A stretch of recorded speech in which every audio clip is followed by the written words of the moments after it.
আসসালামু আলাইকুম। আজকে 2026 সালের যে নির্বাচন, সেই নির্বাচন নিয়ে মূলত আলোচনা হবে। মির্জা ফখরুল ইসলাম ওবায়দুল কাদের তিনি আপনার মাথায় টুপি টুপি দিয়া বললেন কি, কোরআন সুন্নাহর বিরুদ্ধে কোনো আইন বিএনপি সরকার ক্ষমতায় গেলে হবে না। ও হইল ইয়ে নরেন্দ্র মোদীর পোলা, এই মির্জা ফখরুল। নরেন্দ্র মোদীর পোলা এখন কয় যে কোরআন হাদিসের বিরুদ্ধে আইন করা হবে না। এগুলি সব এই তারেক রহমানের গুতা, এই গুতায় এগুলো সোজা হয়েছে। তো এরকম কিছু কিছু পরিবর্তন দলের ভেতরে এসছে এবং আমি জানি না বিএনপি ক্ষমতায় যেতে পারবে কি না। এবার বিএনপি যদি ক্ষমতায় যায়, যদি নাও যায়, 5 বছর পরেও যায়, তখন আমার ওই একই বক্তব্য থাকবে, এখন যেটা বলছি আগেও যেটা বলেছে।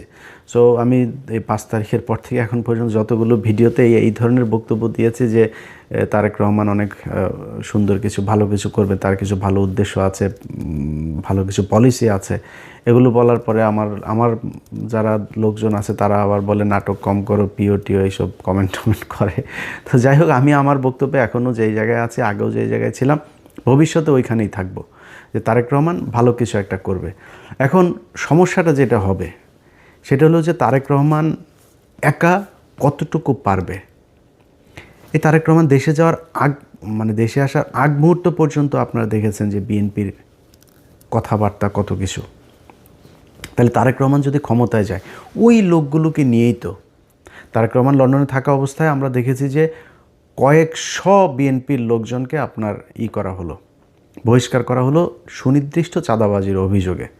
সেই লোকগুলোকে আবার ব্যাক আনা হয়েছে এবং ওই লোকগুলো 53 জন না কতজন যেন আপনার এই নির্বাচনে ধানের শীষ নিয়ে নির্বাচন করছে।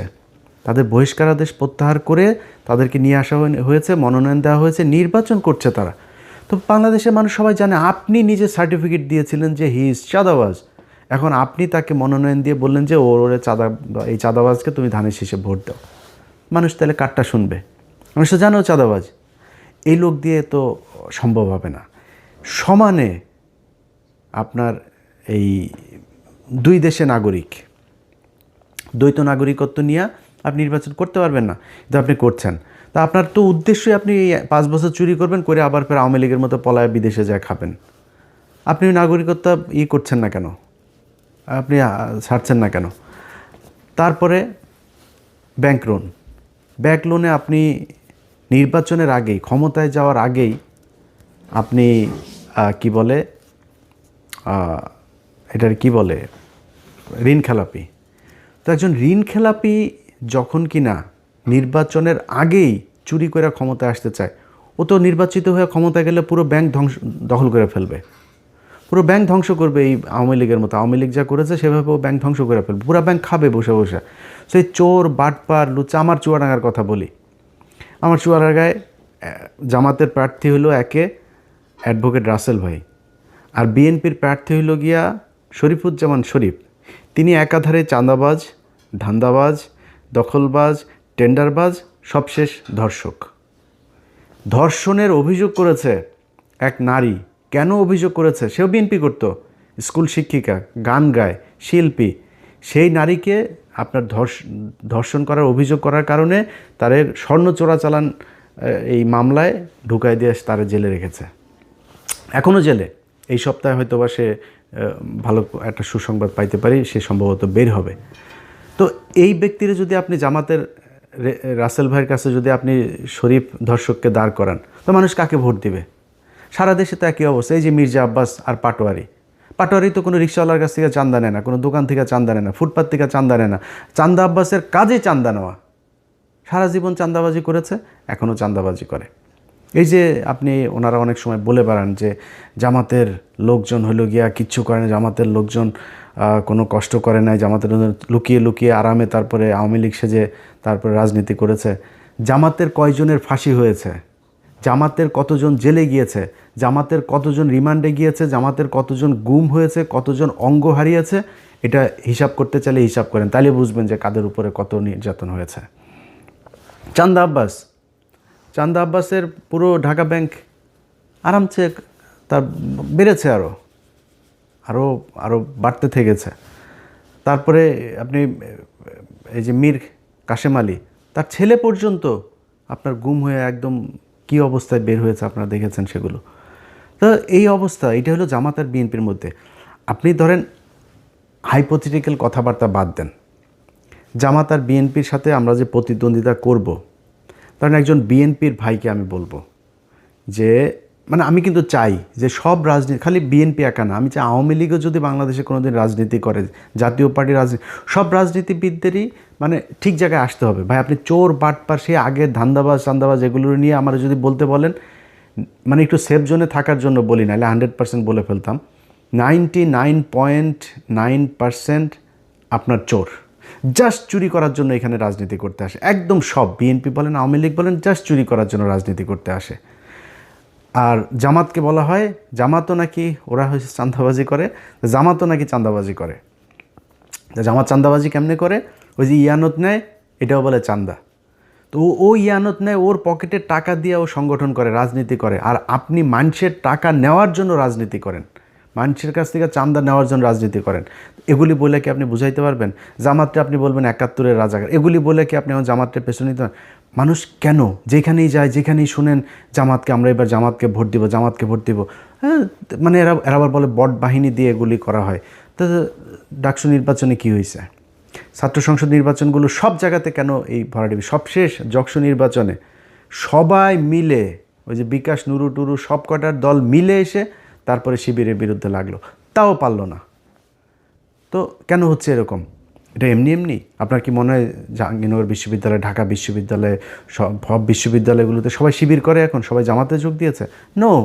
কি করেছে? তাদের এই সাধারণ মানুষ যারা, সাধারণ ভোটার যারা, তারা দেখেছে যে ছাত্র দলের চরিত্র আর ছাত্র শিবিরের চরিত্র, না, এটা তো আকাশ পাতাল পার্থক্য। আমরা তো যা শুনি সব মিথ্যা কথা। এটাকে বলা হয় এরা হইল গিয়া এই 71-এ ওর মারে এটা করেছে, ওর বোনেরা এটা করেছে, খুঁজে পায় না। সারা বাংলাদেশে যে মেজর আখতারুজ্জামান, তিনি এদিন একটা কথা বলেছেন যে ভাই 71-এ জামাতে ইসলামের সংগঠনে সব মিলায় লোক ছিল না 300 জন, তারা 64 জেলায় একদম সংগঠন করে, এই যে রাজাকার বলা হয়, রাজাকার জিনিসটাই তো মানে বিকৃতভাবে উপস্থাপন করা হয়েছে। রাজাকার ছিল পাকিস্তানি বাহিনীরা, এই যে ব্রিজ কালভার্ট যেগুলো ভেঙে দিচ্ছিল মুক্তিযোদ্ধারা, এগুলো রক্ষণাবেক্ষণের জন্য তাদের ইউনিফর্ম ছিল চৌকিদারদের মতো। আপনি মেজর আক্তার নিজেও এই কথাটা বলেছে, এটা এর আগেও আমরা বিভিন্ন বইতেও পড়েছি, আপনি বিভিন্ন বিদেশি যেসব ডকুমেন্টারিগুলো ছিল তখনকার, সেগুলো তো গেলেও দেখবেন। এটা কোনো রাজনৈতিক দলের ছিল না, জামাতের কোনো সংগঠনই ছিল না তখন সেইভাবে, মানে জেলা ভিত্তিক। ঢাকা শহরে একটা ছোট্ট একটা ছিল, ওইটা নিয়ে তারা রাজনীতি করতো। তো এটাকে বানানো হয়েছে রাজাকার। তারা বিভিন্ন মানুষের হরিণ ধরে নিয়ে নাকি পাকিস্তানিদের দিয়ে কার মারে মারে করায়, তারপরে আকাম কোকাম করায় ওদের সজীবাজের জয় পয়দা হওয়া, এইগুলো বানানো হয়েছে। এগুলো তো ভাই মানুষ এখন বলে করা যাবে না। এখন করতে হবে কি? আপনাকে রাজনীতি করতে হইলে ওর চাইতে বেটার কোনো রাজনীতি করতে হবে। জামাত ইসলাম এই একটা সংবাদ সম্মেলন করবে, ওদের একটা মিটিং হবে, ওদের দলের কাউন্সিল হবে, পদ দেওয়ার নাম বলার পরে সে জানেও না কিসের লবিং টবিং, সে জানেও না কে হবে, সে কান্না করে, নামাজ পড়ে, সেজদা দেয়। কেউ কারোর পক্ষে কোনো বিপক্ষে বিদ্রোহী প্রার্থী কোনো কিছু নাই। এনসিপির পোলাপান, অখ্যাত পোলাপান, চেনে না কেউ এলাকায়, কেন্দ্র থেকে সিদ্ধান্ত হয়েছে তাকে লক্ষ্মীপুর 1 আসনে দেওয়া হবে। বিশাল প্রভাবশালী জামাত ইসলামের বিরাট মানে হেভিওয়েট প্রার্থী সরে গিয়েছে। এই যে মাহফুজের ভাইকে দিয়েছেন, ওই আসনের যে জামাতের প্রার্থী, উনি ভীষণ জনপ্রিয়, দাঁড়াইলেই পাশ করবে এরকম একজন প্রার্থী। দল বলেছে মাহফুজের ভাইকে দিতে হবে, সরে গিয়েছে, কোনো আপত্তি নাই। একটা জায়গায় আসন দেওয়ার পর 2 মিনিটের মধ্যে জামাতের প্রার্থী ফেসবুকে পোস্ট করেন, দলীয় সিদ্ধান্তকে স্বাগত জানিয়ে, শ্রদ্ধা জানিয়ে সরে যাচ্ছে। কেন?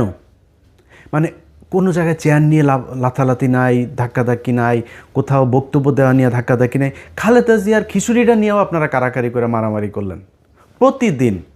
প্রতিদিন এদের কামড়া কামড়ি, সেই আওয়ামী লীগ যা করতো তাই হচ্ছে। আপনি বলেন ভাই আপনি আমার যদি এমন বলেন যে ও ইলিয়াস বোধহয় জামাতের দালালি করে, ভাই বললে কোনো সমস্যা নাই, আপনি যার মনে চায় বলেন। আমি তো আপনাদেরকে বিএনপি ক্ষমতায় আসার আগে আওয়ামী লীগ থাকা অবস্থাতে সবসময় একটা কথা বলেছি কি, যে আমি রাজাকার হইতে রাজি, আমি পাকিস্তানি মিলিটারি হইতে রাজি, সব হইতে রাজি, যা বানাবি সব হইতে রাজি, কিন্তু আমার আওয়ামী লীগ খালি বানাবি না, আর কিছু সমস্যা নেই।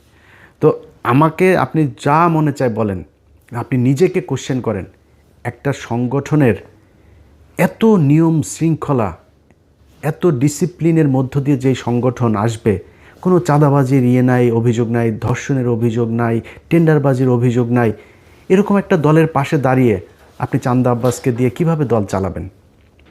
সো বেটার একটা পলিসি নিশ্চয়ই আপনাকে করতে হবে। কেমনে করবেন, কিভাবে করবেন, সেটা আপনারা জানেন।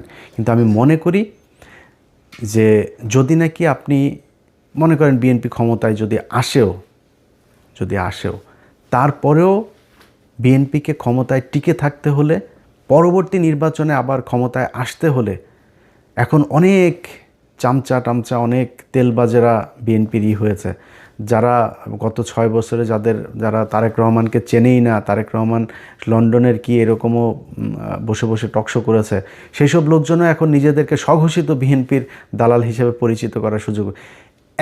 এত ইজ্জত বেচতে পারবো না ভাই, এত নিচে নামতে পারবো না। আল্লাহর রহমতে আল্লাহ না খাওয়ায় রাখেন না, আল্লাহ গরিবও বানায় নাই। আল্লাহর রহমতে যতটুকু খাওয়ার দরকার হয়, আল্লাহ যতটুকু পড়ার দরকার হয়, যতটুকু নিজের চাহিদা আছে, আল্লাহর রহমতে করার মতো শক্তি আল্লাহ দিয়েছেন। আল্লাহ যেন এই জায়গায় রাখে, কারোর কাছে যেন চাঁদাবাজি ধান্দাবাজি হাত না পাতায়, তাইলেই হবে, আর কোনো কিছু দরকার নেই। কিন্তু যে পরিমাণে ন্যাকেট হইয়া মানুষের গালাগালি শুনা তারপরে দলের দালালি করে, নিকৃষ্টতম একটা কাজ। তারা যে গরিব মানুষ তা না, কিন্তু তারপরে মানুষ যা বলে বলুক, আমার একটু সুবিধা পাইতেই হবে, জোর করে তারেক রহমানের প্রশংসা করে তারপরে তার বিএনপির দালাল সাজতে হবে। এখন এইসব লোকজনের কাছে যদি আপনি আবার বিএনপির ব্যাপারে শুনেন, অনেক সুন্দর সুন্দর কথা, যারা 6 বছর বিএনপির ব্যাপারে বহু নেগেটিভ কথা বলেছেন, আমরা আগেও যেভাবে বলেছি এখনও সেভাবেই বলছি, ভবিষ্যতেও, যেহেতু বিএনপির একটা বিশাল শ্রেণী ভারত বিরোধী মানুষ আছে এখানে সবাই চান্দা আব্বাস না, এখানে সবাই শরীফুজ্জামান শরীফ না, এখানে অনেক ভালো মানুষ আছে। সো বিএনপির সবচেয়ে বড় কথা হলো জিয়া পরিবার, তারা ভারত বিরোধী, এটা পরীক্ষিত, ইতিহাস এটার সার্টিফিকেট দিয়েছে। আমি তার বিরুদ্ধে কেন যাব? আমার তার বিরুদ্ধে বলতে হবে কিসের জন্য? এটার যদি নাকি গঠনমূলক সমালোচনা করে তাদের যা ঠিক করা দরকার সেটা ঠিক করতে হবে। এটা যদি ঠিক না করেন তাহলে ভবিষ্যৎ অন্ধকার। আপনি যত কথাই বলেন, এখন এই যে অনেক ডিসি, এসপি, সচিব, অনেক পুলিশের ওসি অনেকে কিন্তু বিএনপি সাজার চেষ্টা করতেছেন। কিন্তু আপনাদেরকে একটা জিনিস বলে রাখি, সামনের হিসাব নিকাশ কিন্তু, সব কথা সোশ্যাল মিডিয়াতে বলা যাবে না, কিন্তু সামনের হিসাব নিকাশ কিন্তু অত ইজি না। শুধু একটু ক্লু দেওয়া যায় আপনাদেরকে। এই যে এনসিপি জামাত ইসলামে যোগ দিল না, এটা খুব সহজভাবে নিয়েন না। এই যে সরকার এখন হ্যাঁ ভোটের পক্ষে ক্যাম্পেইন করছে, খুব সহজভাবে নিয়েন না। এই যে রিসেন্টলি দেখবেন সেনাবাহিনী আপনার সন্ত্রাসী ধরপাকড় শুরু করেছে না, যাদেরকে দিয়ে মারামারি করবেন, শয়তানি করবেন, মানুষের ভয়ভীতি দেখায় ভোট নেবেন, নির্বাচন আসতে আসতে কিন্তু এই ধরনের লোকজন পুরো শূন্য হয়ে যাবে। যেসব ডিসি, এসপি, ওসিরা বাড়তি দালালি করে তারপরে মনে করছেন কোনো একটা দল ক্ষমতায় আসবে, মনে করেন হাইপোথেটিক্যালি ক্ষমতায় আসলো, এই যে আমি কোনো দলের নাম বলছি না, যে কোনো একটা দল আসলো, আর সেই দলের দালালি আপনি করছেন, মনে করেন সেই দলটা 5 বছর পরে যাবে না ক্ষমতা থেকে? আপনাদের যাদেরকে মাপ করে দেওয়া হয়েছিল 5 তারিখে, তাদেরকে কিন্তু মাপ করবে না এর পরের বার। সো খুব হিসাব করে আপনি আপনার দায়িত্ব পালন করবেন, বাড়তি সুযোগ সুবিধা দেওয়ার চেষ্টা করেন না। কারণ জামাত ইসলাম যেই পলিসি নিয়ে তারা আগাচ্ছে, সেটা হলো প্রতিটা কেন্দ্র তারা কাউন্ট করবে। এবারের আগের থেকে বলে রাখি, এবারের নির্বাচনের ফলাফল ঘোষণা হইতে পারে 3 দিন লাগতে পারে, কমপক্ষে 3 দিনও লাগতে পারে এবারের নির্বাচনের ফলাফল। কেন লাগতে পারে? কারণ কিছু কিছু জায়গায় এরকম 2 নাম্বারই করতে পারে, হঠাৎ করে ডিসি অফিস থেকে একটা হয়ে যেতে পারে, ঘোষণা হয়ে যেতে পারে, অমুক 3.5 লাখ ভোট পেয়েছেন অমুক চান্দা আব্বাস।